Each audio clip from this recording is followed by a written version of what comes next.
সাংবাদিক বন্ধুসকলে কিছুমান অপপ্ৰচাৰ তেওঁলোকে কৰিছে। আমি তেওঁলোকক অনুৰোধ জনাওঁ, কাৰণ কালি আমি কোনো চেনেলৰ মানুহ দেখা নাই, কিন্তু অকস্মাতে এই নিউজবোৰ আমি পাই আছোঁ, ছ'চিয়েল মিডিয়াত নিউজবোৰ পাই আছোঁ।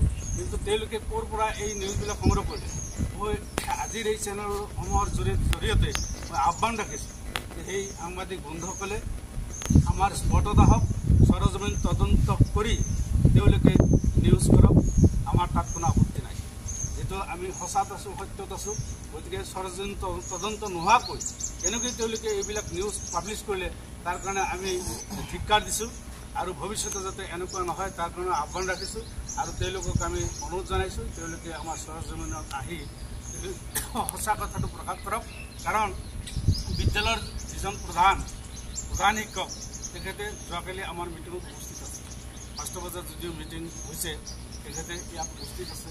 গতিকে ৰাইজ আছে, এই অঞ্চলৰ মুখিয়াল যিসকল ব্যক্তি, প্ৰত্যেকজন মুখিয়াল ব্যক্তি আমাৰ লগত আছে। তেওঁলোকৰ ৰেলীত তেনেকুৱা ধৰণৰ কোনো উল্লেখযোগ্য কোনো মুৰব্বিয়ান নাই, কোনো সমাজ কৰ্মী নাই, কোনো বিশিষ্ট ব্যক্তি নাই, এই সৰু সৰু ল'ৰাকেইটাৰ বাদে।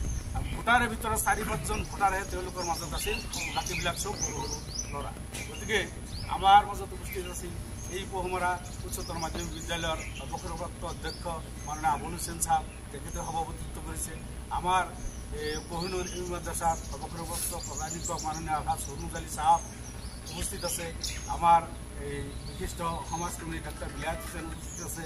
আমাৰ উচ্চ বৰ্গৰ সহায়ক ইউনুছ আলী চাহাব তেখেতে উপস্থিত আছে, আৰু গণ্যমান্য বহু মুৰব্বিয়ান ব্যক্তিয়ে আমাৰ সভাস্থলীত উপস্থিত। আৰু মানে প্ৰত্যেকেই আমাৰ বিধায়ক মহোদয় আমাৰ মাজত দেখা দিয়াৰ কাৰণে উৎফুল্লিত হৈছে। আৰু চবেই মানে এই যিটো ঘটনা আমাৰ নিউজত পাইছে, বাস্তৱত এইটো উপলব্ধি কোনো কৰিব পৰা নাছিল, কিন্তু নিউজৰ যোগেদি এই কথাটো জানি পেলাই তেওঁলোকে অতি মৰ্মাহত হৈছে, আৰু ইয়াৰ কাৰণে আমাৰ অঞ্চলকে ধিক্কাৰ দিছে। এইটো মহিদুল ইছলাম নামৰ এজন হয়তো ৱাৰ্ড মেম্বাৰ 9 নম্বৰ ৱাৰ্ডৰ যিজন হয়তো মেম্বাৰত ইলেকশ্যন খেলিছিল, তেওঁ পৰাজয় বৰণ কৰিছে, আৰু তাৰ পিছৰ পৰাই তেওঁ লাগি আছে। আৰু এটা কথা, সেই সময়ত তেওঁ MLA ভোট চুৰি কৰা বুলি তেওঁ এটা অপবাদ দি আমাৰ ছ'চিয়েল মিডিয়াত দিছিলে, আৰু তাতে তেওঁ এষাৰ কথা কৈছিলে যে জাকিৰ হুছেইন চিকদাৰ তাৰ ৱাৰ্ডত প্ৰৱেশ কৰিব নোৱাৰে। আৰু এই কথাৰ পৰিপ্ৰেক্ষিততে আমি তাৰ ৱাৰ্ডৰ মাজেৰে আমাৰ MLA মহোদয়ক আমি মানে প্ৰচেছন কৰি পেলাই আমাৰ সমাজস্থলীলৈ আনিছোঁ, নহ'লে তেখেতে গাড়ী লৈ ডাইৰেক্ট আমাৰ সমাজস্থলীত আহিব পাৰিলে। গতিকে সেই কথাটো প্ৰতিবাদ স্বৰূপে আমি তেখেতক তাৰ পৰা খোজ কৰাই আনিছোঁ। গতিকে কিছুমানে প্ৰচাৰ কৰিছে তেওঁ যোৱাৰ সময়ত বহু খেদা দিছে, একদম মিছা কথা। যোৱাৰ সময়ত তাতে মানুহে নাই। আমাৰ এই যিজন আলহাজ হৰমুজ আলী আহমেদ ছাৰ, তেখেতৰ ঘৰত তেখেতৰ ছোৱালী PhD ডিগ্ৰী লাভ কৰিছে, তেখেতক শুভেচ্ছা দিয়াৰ কাৰণে MLA তাত গৈছে। যোৱাৰ সময়ত তেওঁতো অকলেই গৈছে, কোনো মানুহ তেওঁৰ লগত নাই। গতিকে তেওঁক কেনেকৈ পহু কাটে, সেই সময়ত কোনেও নাই।